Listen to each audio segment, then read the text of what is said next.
There's no word yet on what insurance will cover, but in the short term, there is an ATB Trust Fund account set up in the branch in Rimbey. You can make donations for the Thompson family at any ATB branch across Alberta. Reporting from north of Rimbey, Frazer Snowdon, CTV News.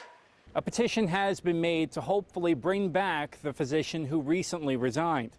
And there is also a request for the termination of a long-serving doctor. Now, this is all that's left. Just a few brick walls left standing. Back in its early days, it was known as one of only a few luxury apartments around. Edmonton's historical board calling it a significant loss. The judge ended the trial, stating people do make mistakes, and in this case, the victim did not forgive them. Reporting from the Red Deer Courthouse, Frazer Snowdon, CTV News. You can still smell the smoke as you walk around where two homes used to stand. Fire crews were out fighting a grass fire at the time out of town and came back here. Dan, police say it happened around 3 a.m. this morning. A Toyota Camry was heading eastbound along the Yellowhead Trail here towards Beverly Bridge. That's where a check stop was set up. The car pulled a U-turn heading the wrong direction on the Yellowhead Trail, slamming right into an SUV. And Fraser, before the Prime Minister returned from Switzerland, he made some remarks many people in Alberta no doubt happy to hear. Well, that's right, Dan. The Prime Minister is saying he is in Alberta's corner on the matter, and a local political expert tells us that support is crucial in order for the pipeline to go ahead. Call a spade, it's a bad project. It was defiance heard across the country, suddenly pitting east against west. Montreal area mayors firmly against the Energy East pipeline that would run through their province. Then, Western politicians erupting with emotion, ranging from outrage to disappointment. And it is beneficial to all Canadians. And frankly, municipal leaders who don't see that are being short-sighted. In the middle, the federal government promising to market Canadian oil while remaining environmentally sensitive.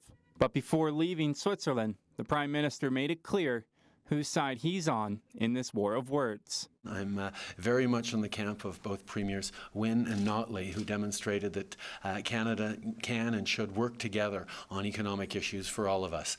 It all sets the table for Monday when Parliament resumes.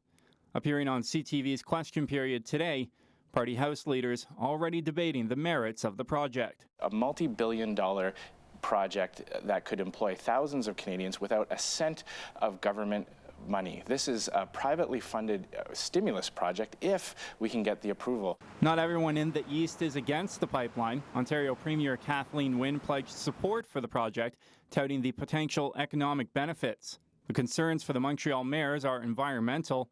Prime Minister Trudeau saying the government is working on a strategy for both issues. It is long past the time where we can make choices between what's good for the environment and what's good for the economy. We need to do them both together. That's exactly what we're going to be doing. And while the Alberta NDP faces pressure to turn around the economy, the federal NDP has said more has to be done on public consultation before pushing things through.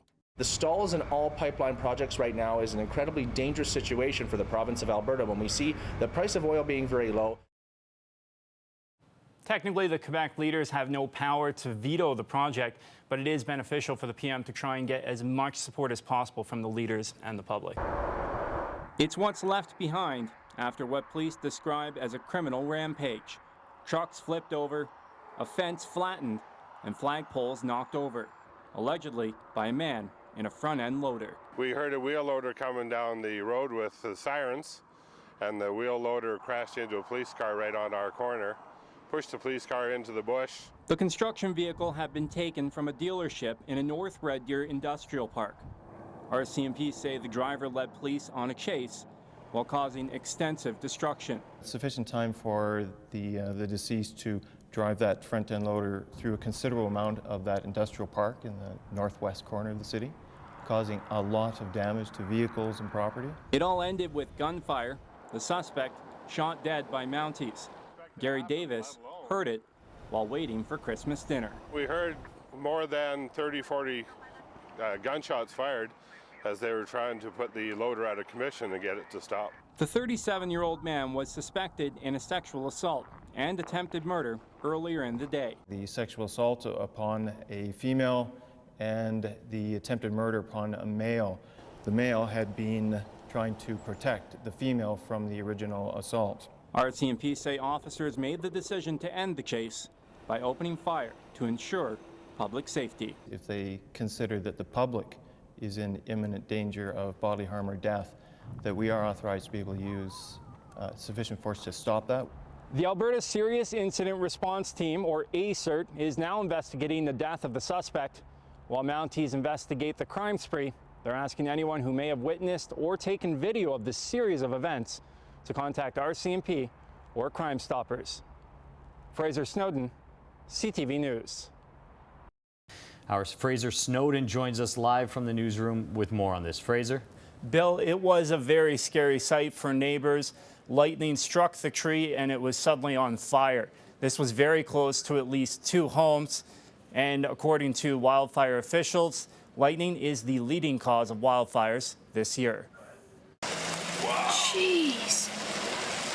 Cell phone video captures the moments right after a lightning bolt hit this tree. Oh, wow. The pine quickly bursting into flames.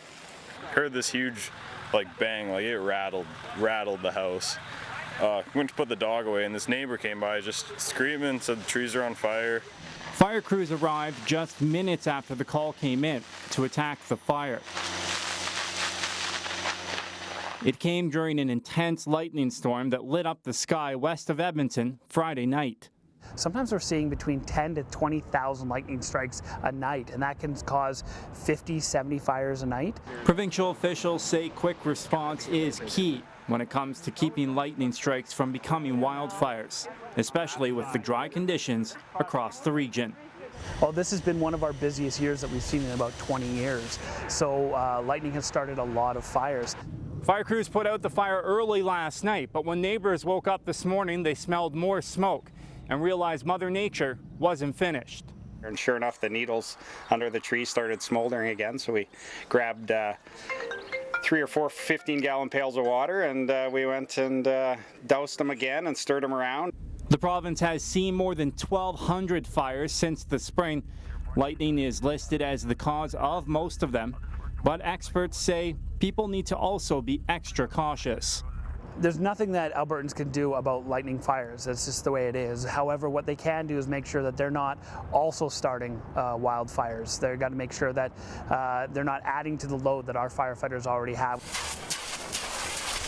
Right now, there are 121 wildfires in Alberta, with 1,700 firefighters working to keep them away from communities.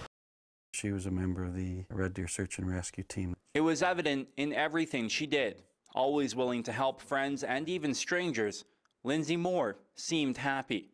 But inside, she was hurting. To 90% of our friends, family, anybody, they didn't have a clue.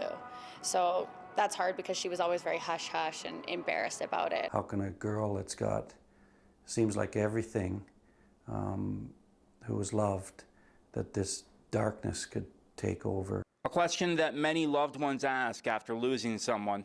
Rick and Cindy Moore decided to take action, launching a foundation called Smiles Through Lindsay, raising money for mental health. We started it pretty shortly after Lindsay had passed, and as parents we wanted to make an impact. Programs like the Bell Let's Talk initiative ring true with the Moores.